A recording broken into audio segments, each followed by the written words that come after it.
All right, welcome back to the Financial Tech Lab, where we are talking about accounts payable and bill pay solutions here on the channel. We've done a series. We've talked about QuickBooks, we've talked about Xero, we've talked about Melio, we've talked about Bill, we've talked about Makers Hub and Ramp. And one thing I wanted to make sure you guys knew about was that Relay, the business banking solution, also has accounts payable function. Now, how do I know it has an accounts payable function? Is because I use it in my media business and I pay bills out of Relay to vendors. So maybe if you're already using Relay for your banking solution, then you might be able to potentially use them for your accounts payable solution as well. So that is why we're going to be talking about that today. And I also wanted to thank Relay for sponsoring this video. So if you haven't heard about Relay, I will tell you a little bit about them. They are a business banking platform built specifically for the needs of small businesses. So you can open up multiple checking accounts if you need that. You can also have savings accounts, and it's all online. You can do this all very easily on their online platform.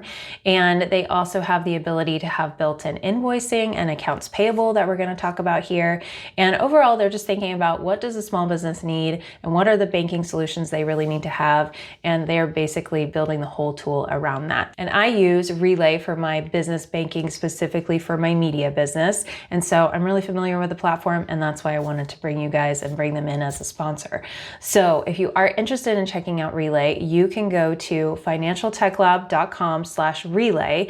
And what they're doing specifically for the Financial Tech Lab community is they are going to match your first $100 deposit. If you open up a new account and you put in $100, Relay will match that $100 as a thank you gift to you.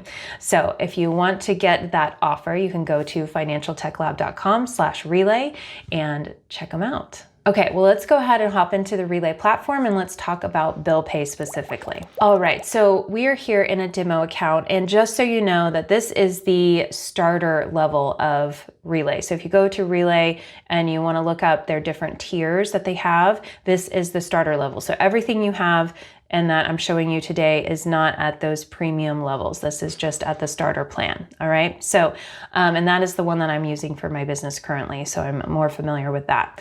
So what we're gonna do is we're gonna go down here over on the left-hand side to payments. And then just to walk through this real quick, we have our payees. Those are the people that we're paying. That's our vendors. And then we can look at bills. And then we could set up recurring payments, which is really great for things like rent. I did this when I was paying rent to my landlord, and he wanted a check, or actually he wanted an ACH every month into his account. It was really easy for me to set that up directly here.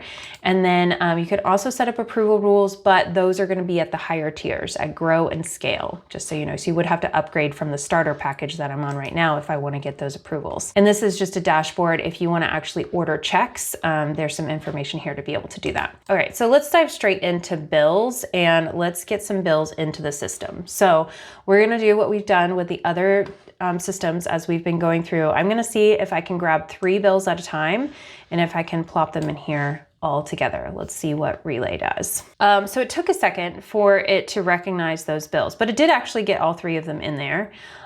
So we have, let's look at this first one. And it looks like these are, I can sort this a couple different ways. There's some different sections here, but the payee name and then the status is over here. So that you can always see the payee name and then you can always see the amount, but the status is what you're controlling with this bar, which is kind of interesting. Okay, so let's go ahead and look at this first one here. So it did not recognize the vendor name. So we would have to go ahead and set that up. So let's go ahead and see what happens when we try to set it up. Let's just go to create new payee. If we want to put a default memo in there, we can.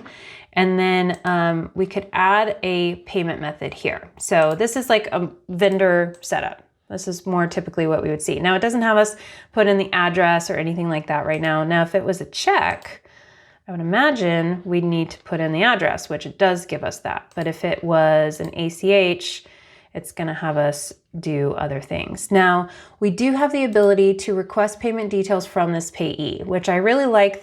I like it when platforms give us that option to request it, because then it's just going to be that much more accurate that it's coming directly from them. and we don't have to be emailing things like bank account numbers back and forth, which I just never like and never feel comfortable doing. So I do like the fact that they have that in here. This is great. Okay, so let's go ahead and remove that, and I'm just gonna go ahead and create the payee. So I didn't put any payment information in this one. And let's see what it pulled out of this thing. So it identified the PIN number here as the invoice number. You know, not correct, but there is no invoice number actually on this. So I'm just gonna actually change that to November 25. Oops, November 25. And then it did get the invoice date, pulled that correctly. And then it pulled billing date, new charges due date. It pulled that correctly. Now let's see, line items. This is not quite right. So it tried, it looks like, to pull some information. It looks like maybe it summed up things, individual line items, maybe rather than, I think this is the total, like if we were to take all these line items and add them together. So that is not correct. So we would want to change this and potentially change some of this. So I would say we want to do the total 106.58. I don't want to have a separate tax line item, and I can change this to November 2025. And then categorize the bills in Relay. So this wants me to import my chart of accounts, but normally we would have that. We just don't have it integrated. So Relay does integrate with QuickBooks and integrates with Xero, but we could put that in here and categorize it, and then it would push it over into the accounting system. And then we can put a memo if we want, and then we can tell it where we want it to pay it from. Let's have it pay it from the operating expense account, and then select the payment type. Well, let's just put check in here. Now it's going to give me this red flag saying that we can't do that. And it may not even let me move forward without some information in there. Let me see what happens if I just put in a basic.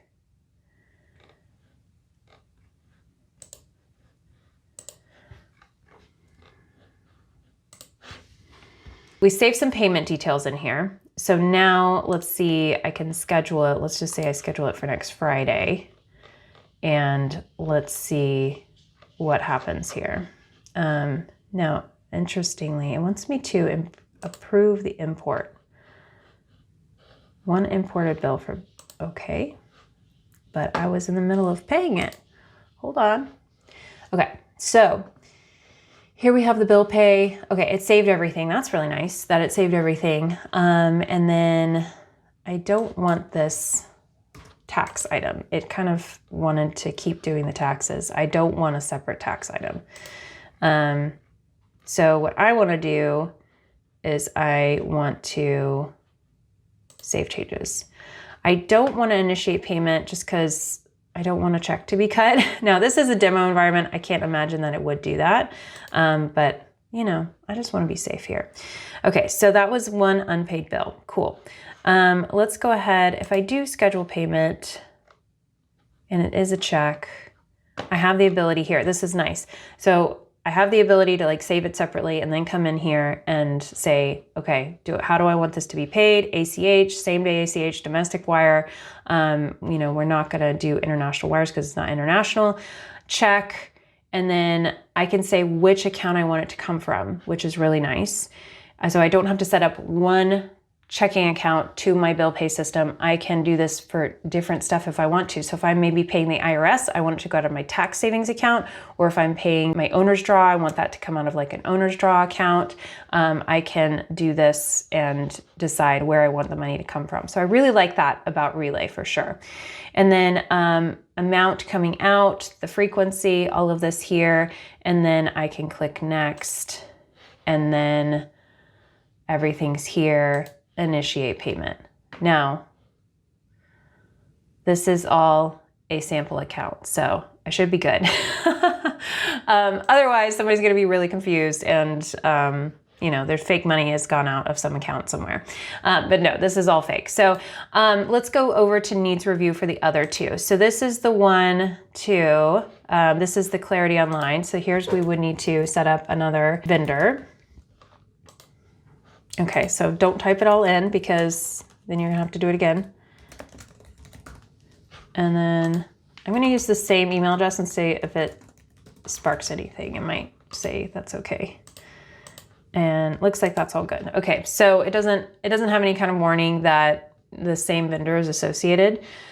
It does have the invoice number correct. It does have the invoice date and the due date. All of that is correct. And then it pulled the total correctly, and then consulting work, the description pulled over correctly. So even the last one that we did where we looked at 0, it wasn't even pulling like this information into the description. So, you know, Relay is already a step up from that. Here's the payment details and everything. And I want to, I suppose I need to like approve the import. This is reviewing the import, approving the import.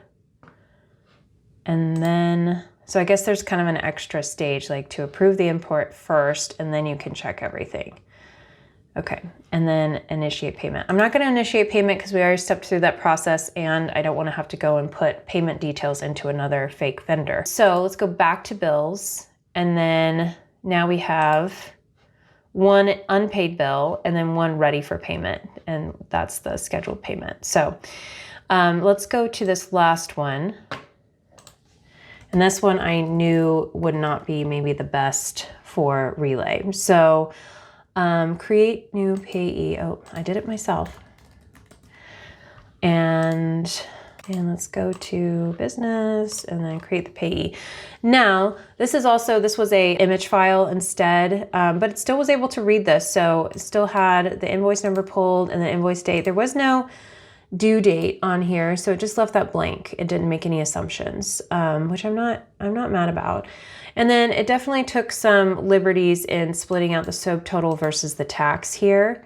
So I would definitely change this up and have to fill in the actual total amount. Now the total amount was $825. It did have the total amount calculated correctly. But the breakout between the subtotal and the tax, it did not. And then I would change the description and I would categorize this when it's connected to the accounting as well. Now you can add more line items, but it looks like if you're just having simple bills, this works. If you want to add multiple line items, then you need to upgrade, okay? So this would not be good if you have an inventory system and you're trying to keep detailed inventory, but we've already kind of determined that there's not a lot of these AP providers that are very good with the line item detail. So this is kind of standard what we would see. So if you do need line item detail, this is maybe not the solution for you. Okay, and then looking down here, then you would do all the same things, put it in your payment details. Oh, I needed to approve import. Okay, please fix the highlighted fields. Oh, it needs a due date. Got it. I'm just gonna put the due date in there. Approve import. And then I'm gonna just initiate payment here. Okay, and then it's gonna have me pay out of the account. All right, now I'm just gonna go back to bills so we can kind of see where we're at here. Okay, so now we can see that there is one item that needs review that was just here beforehand. And then we have two that I just didn't want to step through the payment process. And we have one that is scheduled for pay, and then this one, these are ready to pay, but we haven't scheduled payments yet, okay? So that's kind of, and then we can see a nice little summary up here, which I like. So that is kind of Relay bill pay. Pretty simple. I mean, I use it for paying my video editor. I use it to pay my website person, but I also use it to pay my owner's draw to myself, to just get that money direct ACH'd into my account. So that's really nice as well. And then I like that I can easily transfer money into an account through using the account feature up here. So I have the banking aspect to be able to see what's the amount of money that's in each one of the accounts. And then I can move money if I need to before I go and make any payments. So that is really nice as well. So overall, I think Relay is a great solution if you're already using Relay for your banking solution, and then you can look at, okay, does it make sense for me to pay some bills also out of Relay? Now, if I had a very high volume of bills or very detailed bills, or I really was like a lot of my information I needed for my accounting system was going into that line item detail, and I'm processing a lot and I needed complex approvals, like then, maybe that's not the right solution for that type of person and that type of business. But I do like that it's very simple and easy to use. I like that it's already integrated with the, the banking part of this. And overall, I think it's a really great solution if you just kind of need that little bit of extra help and you don't want to add on another tool to your tech stack. If that is interesting to you, you can definitely check out Relay by going to financialtechlab.com/relay. And remember that if you do sign up for a new account and you do fund your account with a $100 deposit, you will get that $100 match from Relay as a thank you gift. So, all right, well, thank you so much for being here. If you have any questions about Relay, please put them in the description box below. And if you have any other questions about other AP solutions, please also share those with me. And we're going to continue on this AP journey a little bit longer. All right, well, thank you so much, and we'll see you in the next video.